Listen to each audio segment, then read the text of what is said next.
Bonjour, bonsoir à toutes et à tous. Merci d'être avec nous. Bienvenue, mesdames, messieurs, dans cette nouvelle édition d'information à la une de l'actualité. La police nationale a eu raison du réputé chef de gang à Sonijan, alias TJ. Il a été abattu de plusieurs balles dans la nuit du 29 avril dans un échange de tir avec les agents de l'ordre à Delma 83, indiqué le porte-parole de l'institution policière. Le malfrat revenait de l'un de ses proches.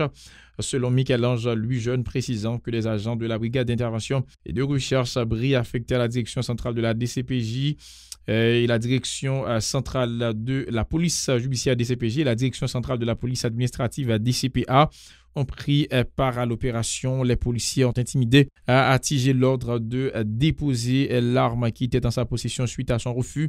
Et après ouvert le feu, ils ont riposté, a fait savoir Michel-Ange Jeune, qui était invité de Pacifique Matin. Puis pendant tout le week-end, la police est massivement présente dans Carrefourfeuille pour permettre aux Carrefourfeuille d'évacuer les activités.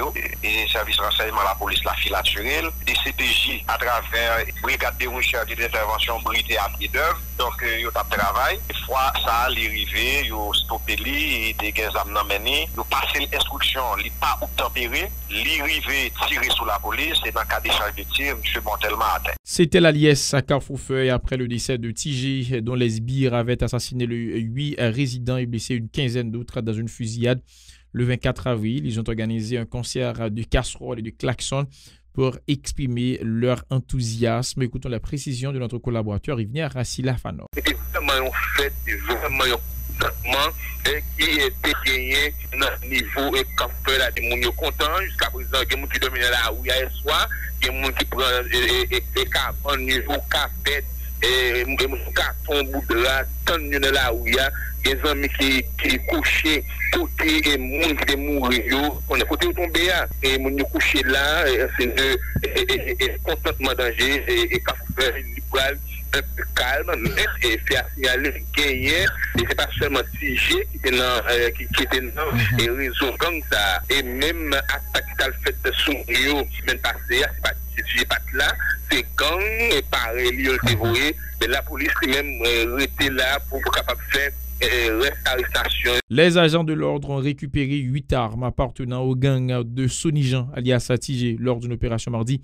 à Savane-Pistache à Carrefourfeuille. Se félicite le secrétaire d'État à la sécurité publique. Ronsard Saint-Cyr salue par ailleurs la collaboration des membres de la population et a permis de prendre en filature le fameux chef de gang avant d'être abattu par la police à Delma 83. Ces propos recueillis par Margot Sylvain et Riguer Noël. On a opéré Savane-Pistache pour vous.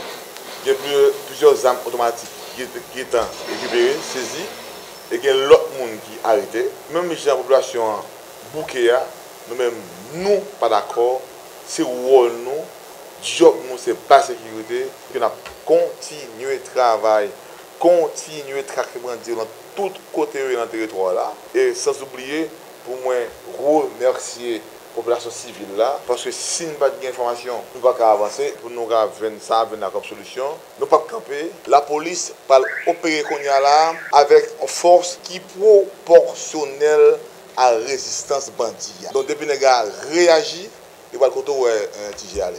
Selon Ronsard Saint-Cyr, l'un des bras droits du puissant chef de gang de Village de Dieu, Arnel Joseph, réfugié à Marchand-des-Salines, dans le département de l'Artibonite, a décédé le week-end écoulé dans des échanges de tirs avec des policiers nationaux. Écoutons-le toujours au micro de Mario Sylvain et de Riguer Noël. C'était une opération hier dans Marchand-des-Salines, dans l'Artibonite, côté assistant Arnel a tombé, et qu'on a continué de traquer autour, de tous côtés, que Artibonite, que Port-au-Prince. Depuis ce côté qui est un foyer bandit, on n'a pas d'attaqué. Il y a deux opérations faites dans 2 endroits, y compris dans le Pistache. Donc avant qu'on a fait un gagné plus. L'opération m'a confirmé que adjoint, disons, bras droit a tombé. Arnel blessé, même à confirmer que c'est cartouche blessé. Fertile Gabriel, un agent 2 de la police nationale, a été abattu lundi matin, non loin du sous-commissariat de Cité-Soleil par des bandits armés alors qu'il se trouvait dans un véhicule de transport public, a indiqué le juge de paix de la commune, Evans Levesque, rapporté par des médias en ligne. 2 blessés ont été recensés au sein des bandits.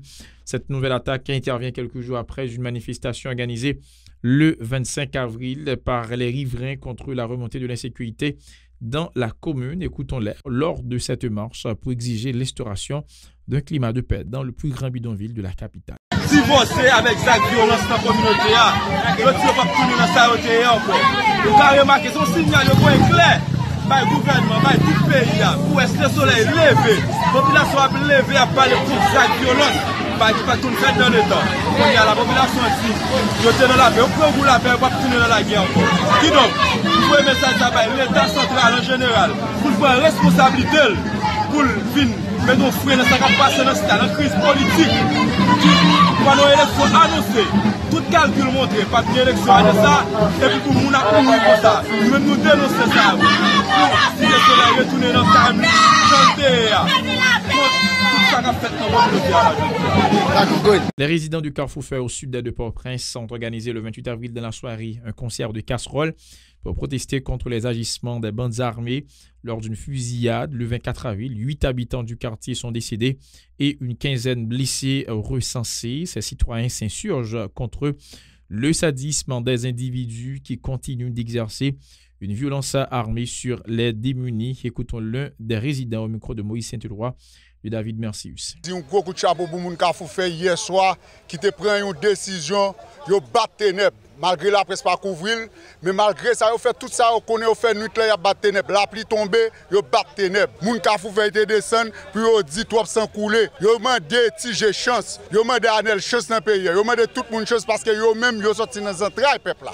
Ça veut dire que problème insécurité il pas doit arriver sous peuple, il pas doit arriver sous ti malheureux yo. Nous toujours mandons bandi qui sort gagner l'autre tirer un petit monde qui a 3 ans. Qui sort gagner une femme qui pas gagne zam nan men qui empêche vinn font zac. Mais toujours poser question ça. Le débrayage annoncé par le parti Union nationale pour l'intégrité et la réconciliation unir pour protester contre l'insécurité n'a pas été suivi dans la capitale. Des Port-au-Prince ont mis en avant leur précarité pour ne pas observer ce mot d'ordre. Toutefois, ils exhortent les instances concernées à intensifier la lutte contre les bandits dont la violence ne fait qu'enfoncer davantage le pays dans la crise. Leurs propos recueillis par Moïse Saint-Éloi et David Mercius. Toujours gain sécurité, tout autant système ça là. C'est déboulonner système ça et puis les ça a bien sécurité dans le pays. C'est déboulonner système ça, laisse ça a bien manger pour manger dans le pays ça. C'est déboulonner système ça, laisse ça moun a bien côté pour dormir pas dormir sous place publique encore. C'est déboulonner système ça, laisse ça moun a ka l'école, a ka gagner université dans le pays, a ka gagner l'hôpital dans le pays ça. Laisse ça haïtien a bien dignité, les voyager à l'extérieur, tout autant que nous pas déboulonner système ça. C'est à bas système ça pour tout le monde relève. Par tous les moyens, nous devons utiliser pour nous éradiquer le système ça. Dit à bas insécurité, c'est théâtre n'a fait, nous suspendons à bas insécurité, c'est dit à bas système ça. Les résidents du quartier La Saline continuent de réclamer justice et réparation 2 semaines après l'incendie de leur maison par des bandes armées. Lors d'un état des lieux lundi, ces personnes ont déclaré qu'elles sont devenues encore plus vulnérables après les évidements malheureux à travers les ruines de leur maison. Elles sollicitent l'intervention du pouvoir central en vue de les soulager. Écoutons leurs propos au micro de Mario Sylvain et de Rigarno. La pluie, soleil, maïngwa, bâton de la pluie. Nous demandons est-ce que pays ça son pays qui a vu qui a l'état là qui pour avoir justice là-dedans. N'a demandé contre autorité jusqu'à autorité pays pour aider les peuples pauvres la saline. Cap domine dans la pluie par la pluie, soleil. Yo là dans la pluie, la pluie tombe. C'est quand la pluie a fini passer pour chercher à terre pour coucher à Timoun. Élève l'école, mais examen 9e, nous n'avons pas de uniforme, nous n'avons pas de pied pour aller à l'école. Nous n'avons pas de mais nous pouvons être à l'école pour aller à l'examen. Nous avons de justice au pays, puis aussi à Doumo avec nous dans la saline. Moi, dans la rue avec Timoun, yo tué papa petit, moi même jour lundi, yo met 10 fers. Même jour tout pour la rue, même les Timoun, yo tout boulon dans uniforme, Timoun, yo pas à l'école. Et devant dans vieille machine, n'a dormi en bas sous afla. Dans la rue, à la pluie, à mouiller nous, là, boumaïn, gouin, à morder nous. Depuis que vous avez boule zone nan, tuer moun nan zone nan, boule moun nan zone. Pas gen moun nan zone nan. Kay boule net. Az pas un côté pour moun dormir dans zone là. Si moun a dormi c'est soit do qui pour moun nan dormir. Et la guerre ça seulement moun ka vendre dans la ria avec un peu prudence tout. Si moun ta vrai dormir dans zone nan, dans la ria pour dormir, faut la veiller à gauche à droite. Non, justice pour même parce que tout moun victime net men. Pas gen moun qui souffre non. Mais tout collègue yo, pas quel bon voleur pareil yo vinn boule quartier nous.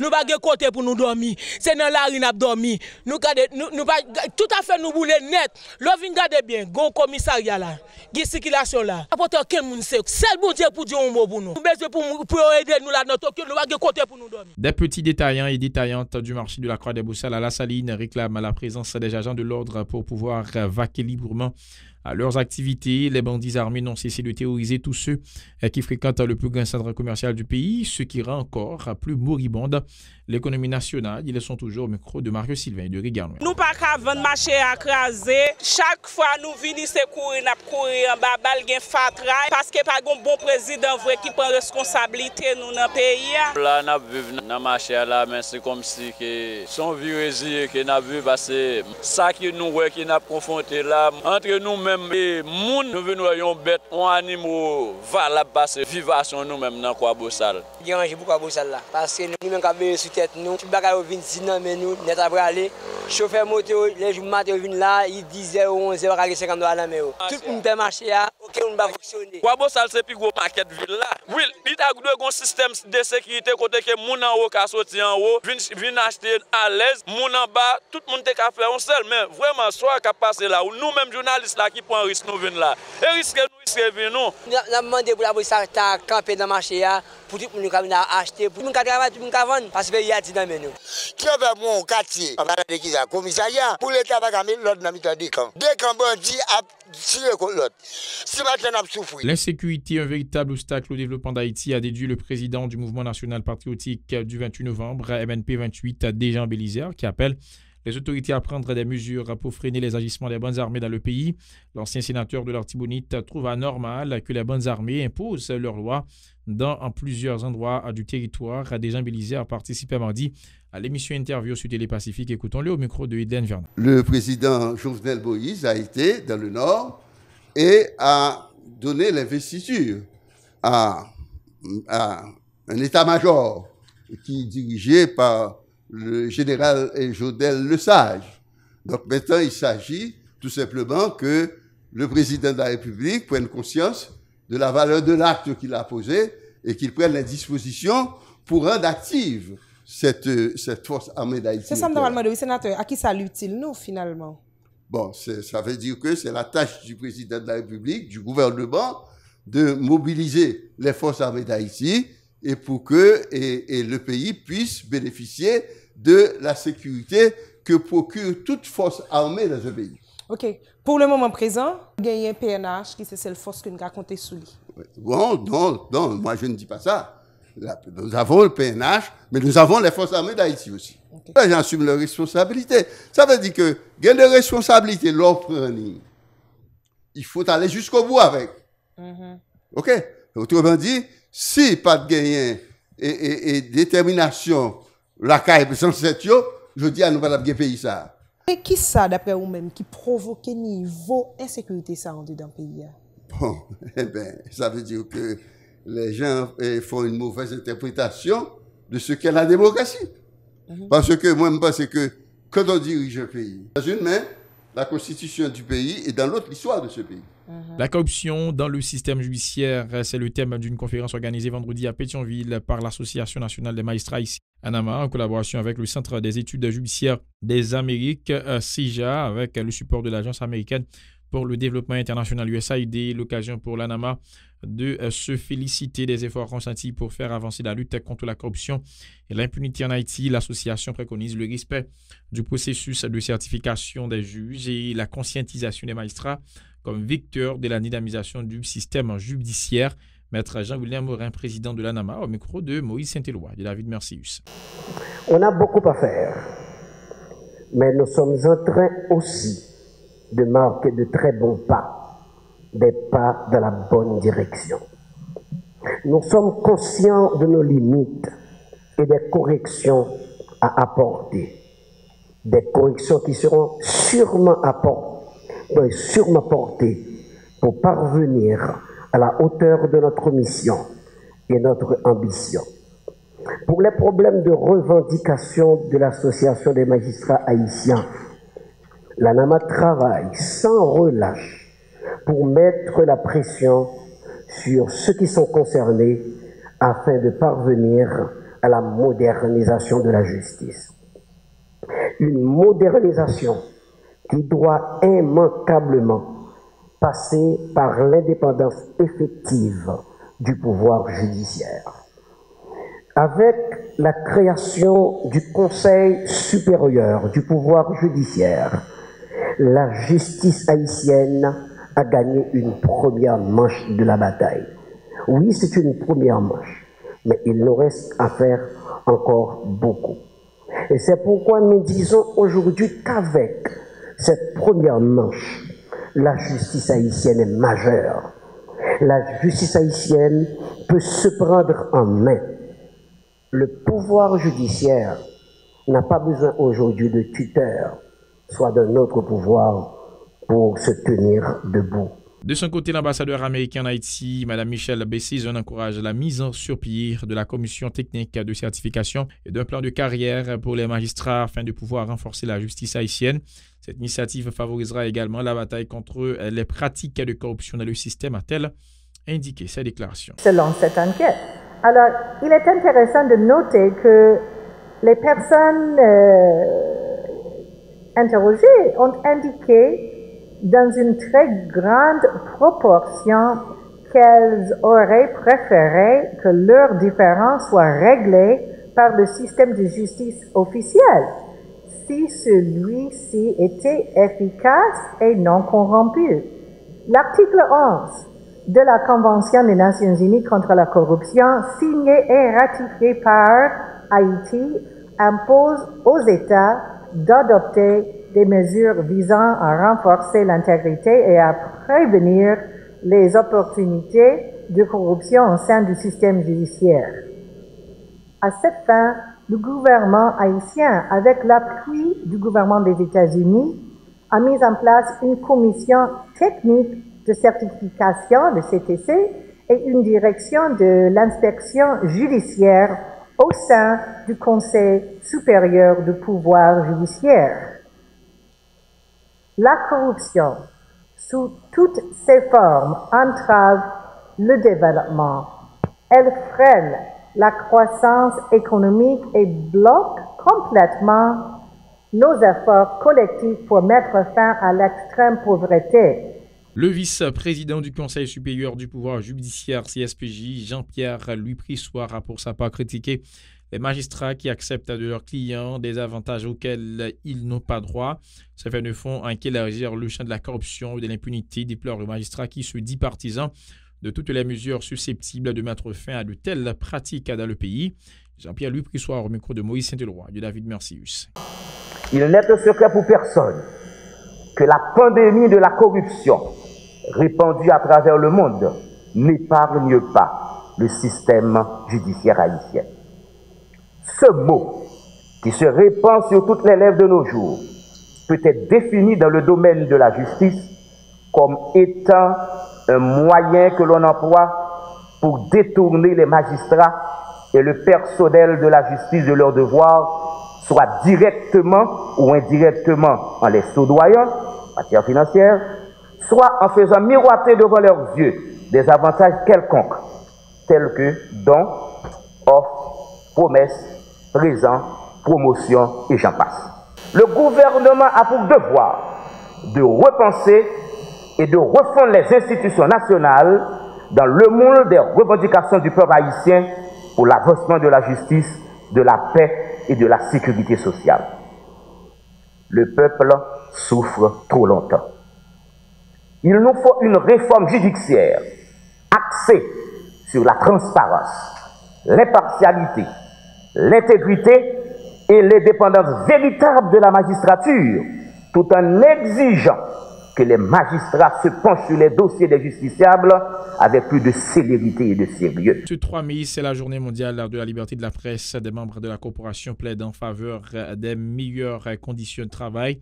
Le secteur n'est pas épargné par la conjoncture globale du pays et les travailleurs de la presse sont souvent confrontés à l'hostilité de certains détracteurs, déplorent des confrères. Ils en ont profité pour saluer la mémoire des journalistes décédés dans l'exercice de leurs fonctions, particulièrement le photojournaliste Vladimir Le Gagnon assassiné en mars 2018 à Garavine, quartier de Martissan. Écoutons certains d'entre eux au micro de Eden Vernal de David Mercius. Parler de journée mondiale liberté de la presse jeudi dans le contexte nous est là, il y a un moment de réflexion, un moment qui pour ces journalistes poser tête une question qui ça fait avec liberté ça que ancienne génération te gourmet pour nous-mêmes qui c'est nouvelle génération aujourd'hui qui ça nous fait avec liberté ça. Mais dans le moment journée en tout occasion offrir pour penser à une série de journalistes qui soit tombés ou bien qui a l'équipage à me tourner dans l'exercice fonction. On a songé Vladimir Le Gagnant qui a fait un reportage Grand Ravine qui pas jamais tourné. Donc c'est une façon pour me présenter un tableau dans l'occasion journée mondiale liberté de la presse là qui m'a rappelé doit un moment de réflexion, au moment pour nous poser tête nos questions, liberté que l'ancienne génération te goumé pour ba nous qui ça nous fait avec exactement. En parlant de liberté de la presse, si nous regardons 30 ans passés, et moi je crois que ça les libertés de la presse n'a pas existé en Haïti. Mais aujourd'hui, en 2019, nous avons dit que la liberté de la presse là, Haïti nous dépasse ça. Nous avons regardé par rapport avec ça qu'a fait dans la presse, radio monté à coup John John, dans le pays, nous avons dit presque chaque député qui a une radio dans la circonscription, nous avons dit, nous avons regardé majorité en pile monde qu'on y a là gain médias en ligne n'a regardé réseaux sociaux tout avait dit nous mettre dit qu'on a radio qu'on y a là pas ba information encore jusqu'à confirmer pour nous. Je pense que la presse comme institution m'a demandé est-ce que libre. M'a demandé est-ce que libre lorsque patron média yo gen des embarras, journalistes peut-être pas a frappé avec des obstacles dans cadre travail que yo pas capable joindre information. Façon de traiter, c'est un autre problème encore. En dans l'institution de travail, il n'y a pas rien comme accompagnement, il n'y a pas rien comme garantie. Toutefois, il y a soit victime ou bien mourir dans l'exercice de fonction, il y a besoin de traitement. Plus loin, ses confrères qui réclament l'accès à l'information appellent aussi au respect des principes journalistiques, tous ceux qui s'avisent d'abuser de la liberté d'expression. Leurs propos toujours recueillis par Guédène Vernal et David Mercius. Gagner accès à l'information qui n'est pas garantie en Haïti, c'est le moment tout pour nous peut-être lancer un message aux législateurs, aux sénateurs et députés, et pour au moins au tabac secteur ça, ou bien doter le secteur ça de cadre légal qui permettre que yo gagner accès à l'information. Je dis encore, et liberté de la presse, est-ce que nous pouvons parler de liberté de la presse sans majorité journaliste dans le pays, ça va avoir accès à une information. On prend exemple Petro-Caribé. Nous là comme journaliste capable dans institution pour demander information sur telle dépense, le ministère fait sur Petro-Caribé. Non, même regarder même ça fait ça ou pas gain un document qui a accès pour une information dans le pays. C'est le moment que pour nous demander et parlement et chambre des députés et puis Sénat pour dégager faire ça et ça reconnaît pour le pays une loi qui pour bailler tout journaliste accès avec information en le pays. Moi je souhaite que autorité ministère de la communication, association de presse, association de patrons de presse pour arranger pour bailler un cadre de presse nationale pour chaque journaliste. Au moins, pour nos médias, on a accès à cadre ça. C'est cadre ça qui fait de un journaliste. Je dis à des étudiants dans l'école, ils ont un cadre de presse, mais il a fait dossier avec tout côté en tant que journaliste. Donc, nous ne pouvons pas faire métier à ça. Et moi-même, ça a toujours un problème. Là, ils vont côté. On n'a pas les journalistes mal. Il y a des comportements qu'on a des confrères qui vont côté, des soi-disant confrères, ou même ils sont mal à l'aise. Ces députés, Begin Steus, qui est dans la 49e législature, là, qui font une proposition de loi dans la Chambre des députés là, pour question sur accès à l'information. Mais nous, quand ça passé loi ça, je dis, combien de journalistes qui viennent dans le Parlement, dans la Chambre des députés, à charger de journalistes là-dedans, mais qui ça a fait? L'autre problème qui vient poser, c'est le manque d'accès à l'information, qu'on a un conseiller de confrères qui est obligé de verser dans un bagage qui n'est vraiment pas journalistique. Quand on a des gens qui ne sont pas supposés à parler dans la presse, des gens qui ne sont pas supposés à micro dans le c'est eux-mêmes. Que des confrères interviewés quand on a des gens qui sont recherchés par la police, on regarde des gens, c'est comme si sont invités du jour, ça fait. Quand on regarde des journalistes qui en ont qui baillent ça le bénéfice du doute, alors que les gens sont gens place li, t'as supposé au banc de la société. C'est un bagage qu'on a envie de poser cette question qui a venir métier ça en Haïti parce que des côtés rivaux tendent à parler de journalistes ou même qui journalistes ça fort triste. La commission sénatoriale spéciale chargée d'analyser le dossier du Premier ministre nommé devait rencontrer vendredi la responsable de 4 institutions publiques, la Cour des comptes, la Direction générale des impôts DGI, le service de l'immigration et les archives nationales dans le cadre de ces travaux, selon l'un des commissaires Pierre-François Sildor. Il s'agissait de vérifier l'authenticité des 21 pièces déposées au Sénat par Jean-Michel Lapin. Il a promis que le rapport de la dite commission sera à fin prêt d'ici lundi. Et tâche à aller maintenant au niveau de 4 institutions. C'est la DGI, c'est la Cour supérieure des comptes, les archives nationales et l'immigration. Et maintenant, nous faisons une première rencontre côté, nous faisons partage de responsabilité, partage de tâches là. Il y a 2 sénateurs qui pourraient aller au niveau des archives nationales de l'immigration. C'est sénateur Sildor et sénateur Sorel Jacinthe. Il y a 2 sénateurs qui pourraient aller au niveau Cour supérieure des comptes. C'est sénateur Willow et sénateur Ronald Larèche.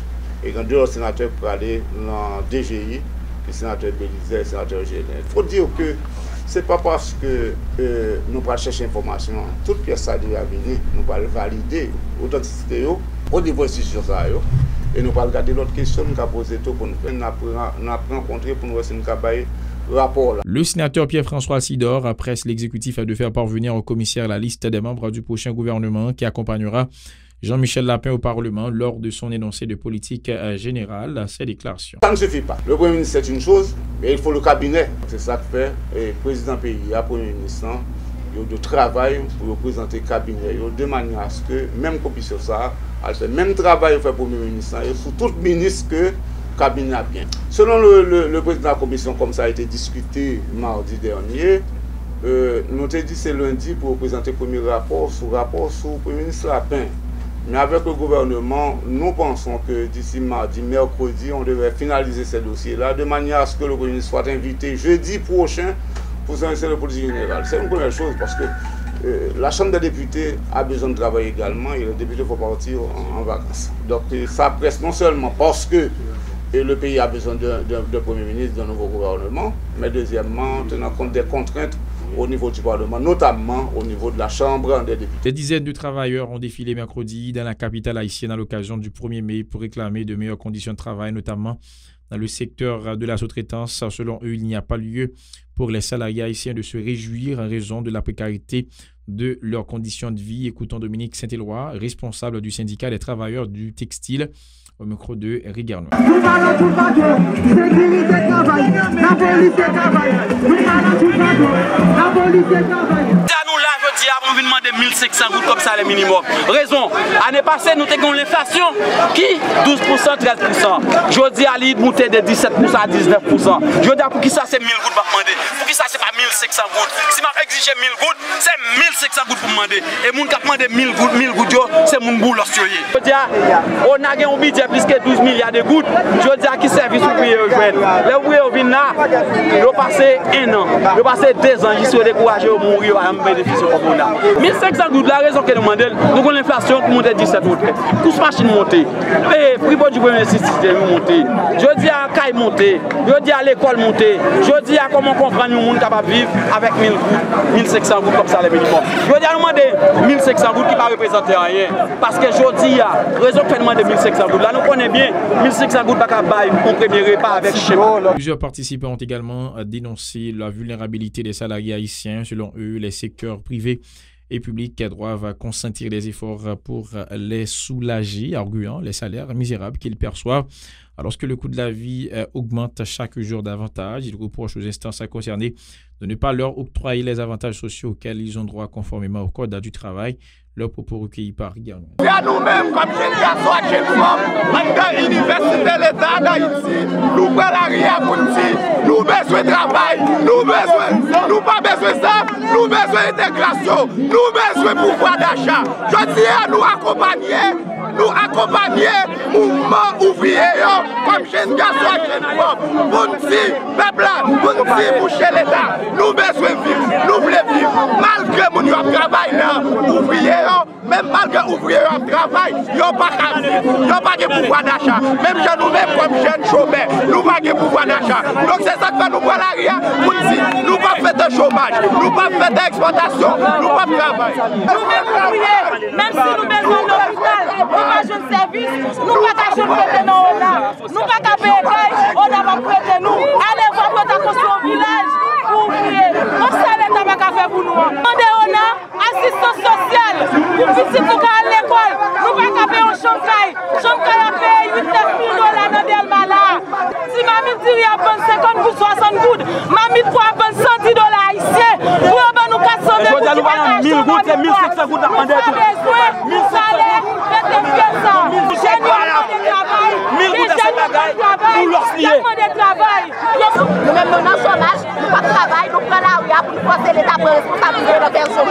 a dit on a, comme nous n'avons pas là, sénateur député pas de droit après, parce que pas de comme dans on a. C'est nous-mêmes qui ouvriers qui est comme, qui doit avoir accès pour nous prêter par madame Noël Commerce, pour nous prêter pour que nous aller à l'école, et ça qui va aller dans l'université. Il y a un peu d'ouvriers là, petit préparés pour l'université, mais on va pas voyer parce que comme on a, c'est des grands mangeurs qui vont aller comme ça. Concernant les accidents de la route, sachez que plusieurs endroits de la capitale sont privés de feux de signalisation en raison de la défectuosité des panneaux solaires qui les alimentaient, ce qui provoque des embouteillages monstres entraînant des altercations entre les conducteurs de véhicules et souvent des cas d'accident. Les citoyens souhaitent à l'intervention urgente des instances à concerner pour faire face à cet inconvénient. Moïse Saint-Delois et David Mercius nous présentent un reportage.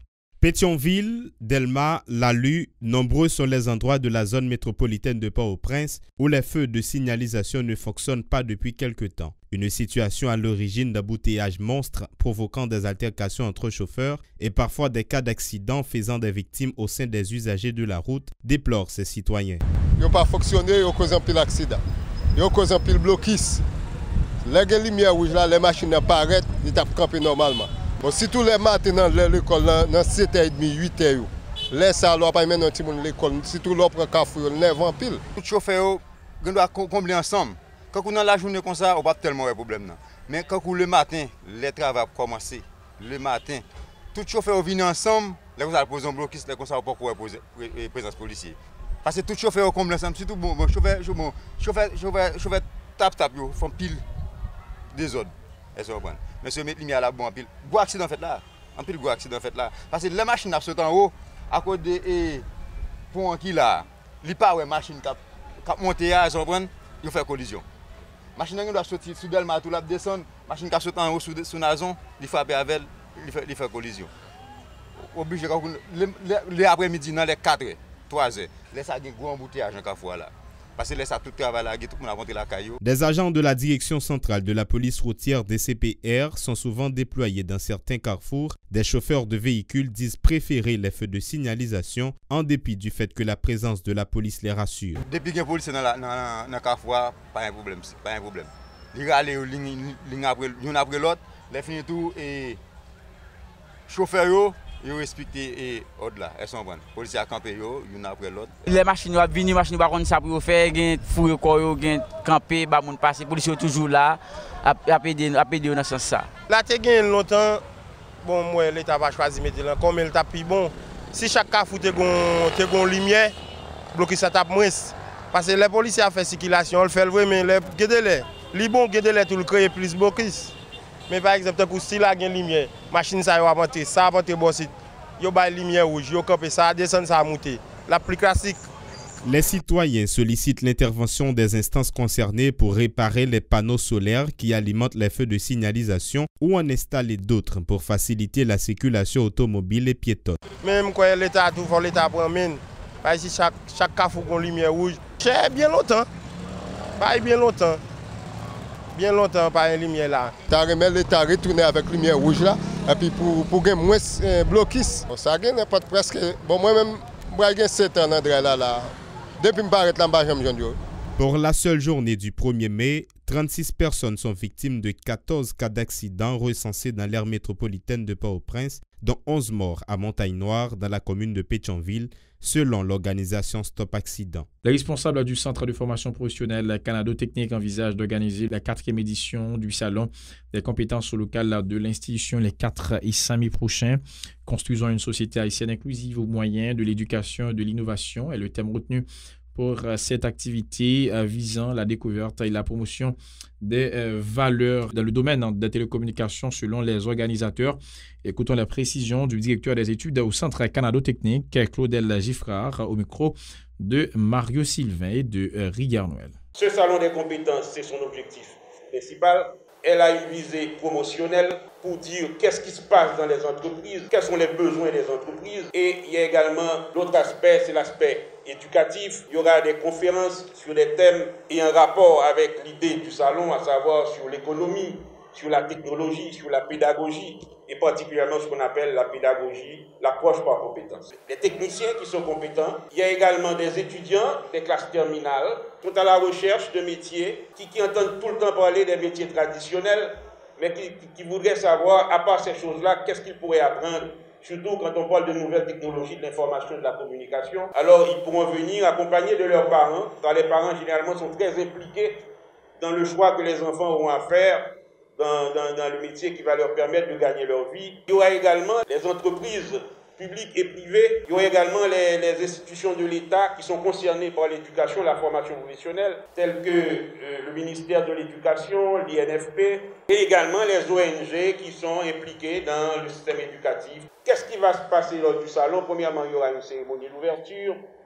En plus de ça, il y aura des shows, des démonstrations dans les ateliers, il y aura des défilés qui peut montrer la valeur quand on est compétent, comment exprimer cette compétence-là et attirer les gens et créer ce lien-là entre les formateurs, les offreurs de compétences et les demandeurs de compétences. La directrice générale de l'Institut de formation professionnelle, Maggie Durcé, partenaire à cette activité, encourage à tous les secteurs à prendre part à cette exposition en vue du renforcement du domaine des télécommunications en Haïti. Ses propos. Je profite pour vous féliciter pour l'initiative et pour le dynamisme avec lequel vous portez ce dossier au plus haut niveau, non seulement au niveau du ministère de l'Éducation nationale à travers l'INFP, mais aussi l'élargissement qui est fait cette année. Vous ajoutez au fur et à mesure d'autres institutions et qui peuvent aider à porter ensemble ce sous-secteur de la formation professionnelle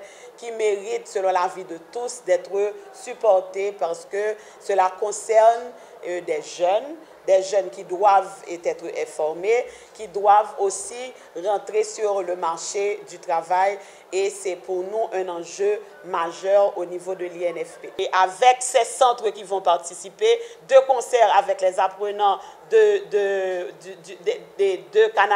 du Canado technique, donc nous espérons qu'on va susciter un nouvel élan, un nouvel essor à la formation professionnelle et encourager d'autres jeunes, quel que soit leur niveau, à pouvoir s'inscrire dans des écoles publiques ou bien au Canado technique et renforcer cet espace de promotion, cet espace de visibilité qui est donné, que ce soit aux exposants et que ce soit aux partenaires. La pastorale universitaire de l'archidiocèse de Port-au-Prince organise son 11e congrès les 10, 11 et 12 mai 2019 autour du thème le rôle des universités dans le processus de réconciliation. Le responsable de cette structure, Père Frandi Petit Homme, indique que l'université, espace où véhicule le savoir, a aussi son mot à dire dans le processus de dialogue national que prône le chef de l'État. Écoutons-le au micro de Nancy Constant, de David Mercius. Chaque année, Pastoral a organisé un grand congrès universitaire. Année ça, on a organisé 11e congrès universitaire. Date li a fait c'est 10, 11, 12 mai. Lieu, c'est dans centre renouveau charismatique qui n'a tabac. Et le congrès ça a fait autour de thème quel devrait être le rôle de l'université dans le processus de réconciliation entre les Haïtiens.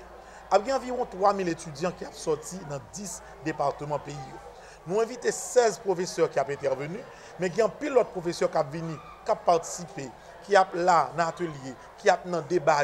Parce que nous voulons et nous souhaitons que, à partir de congrès, l'université en lui-même, il prend conscience de ça, il doit représenter dans la société, et il dit un mot, il commence à réfléchir sur qui ça est capable de porter. Dans Haïti, où tout le monde a parlé de paix, a parlé d'unité, a parlé de dialogue, a parlé de réconciliation. Par ailleurs, la pastorale estime que cette activité répond à sa mission de contribuer notamment à la formation des jeunes, à la précision diligente. Type de débat, type de colloque ou de congrès, un type de société tant qu'Haïti, nous méritons en pile, surtout dans un moment de crise de toutes sortes, crise multidimensionnelle aiguë, gens et intellectuels remédiels, nous jugeons que c'est nécessaire pour nous faire congrès et pour nous respecter la tradition et pastorale là, qui a une mission qui se former, témoigner et servir. En dans cadre de formation, pastorale là, toujours voulait respecter, voler ça, qui c'est aider les jeunes à réfléchir sur des sujets d'actualité qui est capable de permettre chaque jour plus produire des savoirs organisés pour voir comment on peut aller sous quête ça qui c'est transformation sociale pays ça que nous aimons pile qui c'est Haïti. Voilà mesdames et messieurs pour l'essentiel de cette édition. Merci à vous qui l'avez suivi. Restez branchés sur la radio-télévision Pacifique pour la suite de la programmation.